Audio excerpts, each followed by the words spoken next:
ఇక్కడ ప్రతిరోజు తెల్లవారుజామున జరిగే భస్మ ఆరతి వెనుక ఉన్న అసలు రహస్యం ఏంటో మీకు తెలుసా? ఇది తెలిస్తే మీరు ఆశ్చర్యపోతారు.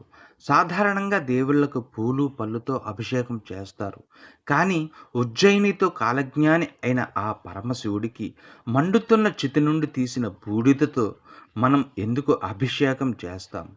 ఈ సంప్రదాయం వెనుక ఉన్న అసలు కథ ఏమిటి? అసలు విషయం ఏమిటంటే శివుడు లయాకారుడు. అంటే మరణానికి కూడా అధిపతి. ఈ భస్మ ఆరతి ద్వారా మరణం అనేది అంతం కాదు.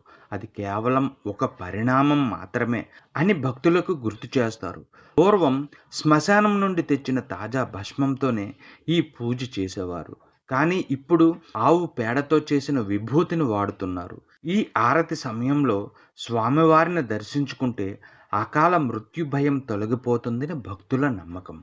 మృత్యువుని జయించిన ఆ మహాదేవుడి కృప మీకు కలగాలంటే వెంటనే కామెంట్లో ఓం నమ శివాయ అని టైప్ చేసి ఈ వీడియోని మీ ఫ్రెండ్స్కి షేర్ చేయండి.